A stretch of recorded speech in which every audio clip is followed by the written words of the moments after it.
Halo sahabat statistik dimanapun kalian berada, pada kuliah singkat kedua ini kita akan mempelajari jenis-jenis metode analisis statistik. Ada tiga, yang pertama adalah analisis deskriptif, analisis data eksploratif, dan yang terakhir adalah analisis inferensia. Baik, kita masuk yang pertama, analisis deskriptif. Analisis deskriptif adalah analisis yang bertujuan untuk memberikan gambaran mengenai data tanpa menarik kesimpulan dari populasinya. Ya, jadi misalkan kita melakukan penelitian, kita ambil sampel, lalu kita cari ukuran-ukuran dari data sampel tersebut, misalkan adalah rata-rata. Maka kalau kita menampilkan rata-rata, berarti rata-rata tersebut pada analisis deskriptif itu adalah rata-rata sampelnya, bukan berarti rata-rata dari populasinya. Seperti itu contohnya. Nah, sebenarnya analisis deskriptif tujuannya adalah untuk mempermudah pembaca dalam memahami data yang ditampilkan. Nah, di sini ada beberapa teknik daripada analisis deskriptif. Yang pertama adalah meringkas data. Jadi meringkas data seperti menghitung ukuran pemusatan. Ukuran pemusatan itu ada tiga, ada rata-rata, median, dan modus. Kemudian juga menghitung ukuran penyebaran dan lain sebagainya. Nah, kemudian teknik kedua adalah teknik penyajian data ya pada analisis deskriptif, yaitu data bisa ditampilkan dalam bentuk tabel. Tabel di sini juga ada beberapa macam ya, ada tabel 2 arah, tabel 3 arah. Kemudian penyajian dalam bentuk diagram, misalkan diagram lingkaran, dan penyajian dalam bentuk grafik ya. Misalkan yang kalian tahu adalah grafik batang, seperti itu ya. Nah, tujuan daripada analisis deskriptif itu dibuat karena tadi tujuannya adalah untuk mempermudah pembaca dalam memahami data yang ditampilkan, maka tujuan analisis deskriptif ini adalah untuk ditampilkan kepada pembaca, seperti itu. Nah, kemudian metode analisis statistik kedua adalah analisis data eksplorasi. Kalau analisis data eksplorasi itu adalah analisis yang tujuannya sebenarnya adalah untuk melihat karakteristik atau sifat-sifat data yang kita peroleh, sehingga kita bisa mengetahui apakah data tersebut punya outlier atau pencilan ya. Outlier atau pencilan itu adalah data yang ekstrim ya, baik ekstrim sangat besar ataupun ekstrim sangat kecil dibandingkan dengan data-data lain yang kita kumpulkan. Kemudian apakah distribusi dari data kita itu simetris, tidak simetris gitu ya. Kemudian kalau kita berbicara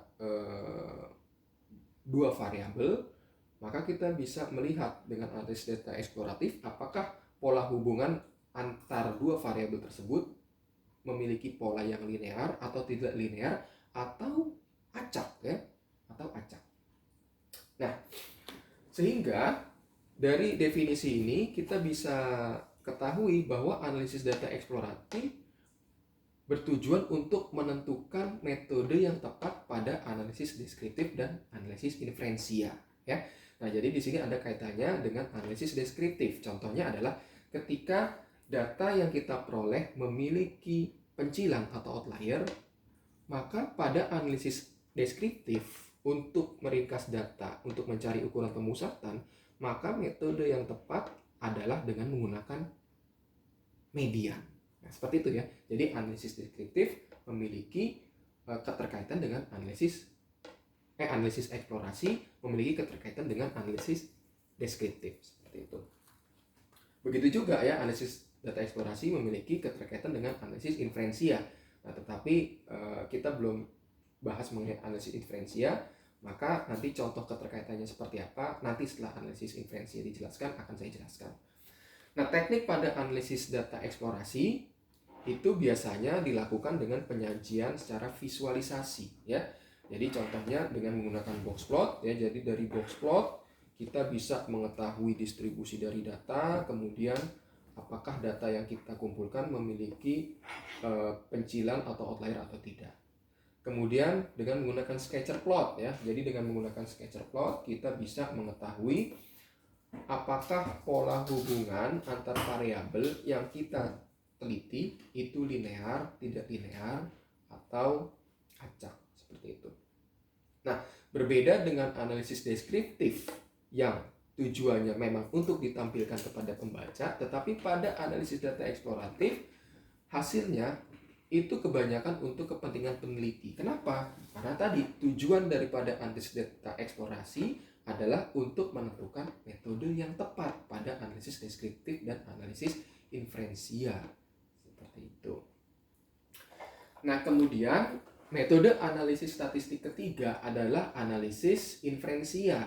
Analisis inferensial adalah analisis data yang bertujuan untuk menarik kesimpulan populasi, ya. Nah, jadi di sini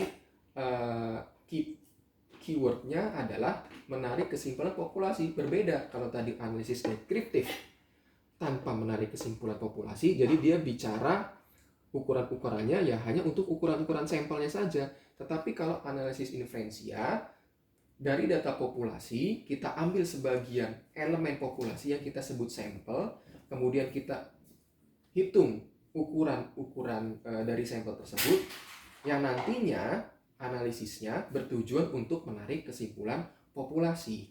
Nah, di sini contohnya adalah uji hipotesis rata-rata, ya. Jadi kalau nanti lebih jauh kita bicara hipotesis rata-rata, jadi nanti dari data sampel yang diambil dari populasi kita akan menghitung rata-rata sampel yang disebut sebagai statistik. Lalu dengan menggunakan rata-rata sampel yang disebut dengan statistik tersebut, kita akan menyimpulkan mengenai rata-rata populasi, ya. Jadi di situ, ya. Jadi di sini tujuan analisis inferensial adalah untuk menarik kesimpulan mengenai ukuran populasinya. Nah, analisis inferensial ini hasilnya akan lebih dipercaya atau lebih dapat dipertanggungjawabkan. Kenapa? Karena pada analisis inferensial kita sudah menggunakan taraf signifikan atau tingkat kesalahan, sehingga kita bisa mengetahui hasil dari analisis inferensial kita itu memiliki tingkat kesalahan berapa persen, ya, apakah meyakinkan atau tidak hasil analisis inferensial kita. Tentunya semakin kecil tingkat kesalahan atau taraf signifikan yang kita gunakan, maka hasil analisis inferensial yang kita lakukan hasilnya akan lebih meyakinkan. Ya, berbeda kalau tadi analisis data eksplorasi dan analisis deskriptif tidak memiliki tingkat kesalahan, sehingga kita tidak tahu nih untuk dua analisis ini apakah meyakinkan atau tidak, seperti itu, ya. Tapi kalau analisis inferensial kita bisa tahu apakah hasil analisis kita itu meyakinkan atau tidak. Nah, tetapi di sini analisis inferensial membutuhkan asumsi, ya.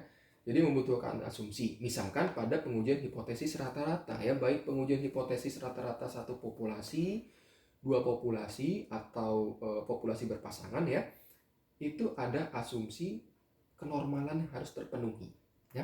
Jadi kalau asumsi kenormalan tidak terpenuhi, tentu analisis inferensial seperti contohnya tadi adalah uji hipotesis rata-rata tidak bisa kita lakukan, seperti itu. Nah, di sini hasil daripada analisis inferensial itu tujuannya adalah untuk ditampilkan kepada pembaca, gitu, ya. Jadi ini sama, ya, kalau hasilnya dari analisis inferensial dan deskriptif hasilnya adalah untuk ditampilkan kepada pembaca, sedangkan analisis data eksploratif hasilnya hanya untuk kepentingan peneliti. Nah, kemudian yang belum dijelaskan tadi adalah bagaimana keterkaitan antara analisis data eksplorasi dengan analisis inferensial. Nah, contohnya saja ketika kita ingin melakukan analisis inferensial dalam hal pemodelan hubungan antar dua variabel.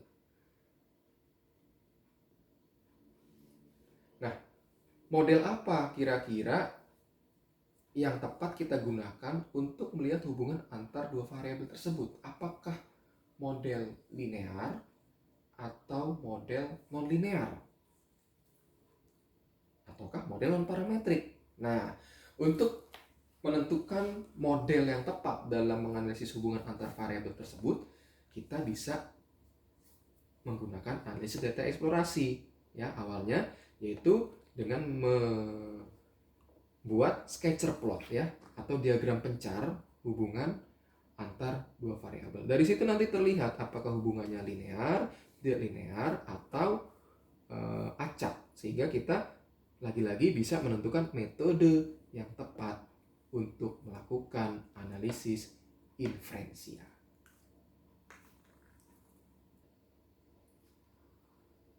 Baik, jadi sekian dulu pembahasan pada kuliah singkat kedua ini. Untuk kuliah singkat ketiga, nantinya kita akan membahas lebih detail dari tiap-tiap jenis analisis statistik yang ada. Seperti itu. Terima kasih atas perhatian teman-teman dan sahabat statistik dimanapun kalian berada. Jangan lupa like, share, komen, dan subscribe channel YouTube ini. Kemudian agar pembahasan kami semakin bervariasi, maka kami tunggu komentar terkait dengan topik-topik yang ingin kalian tanyakan. Terima kasih semua.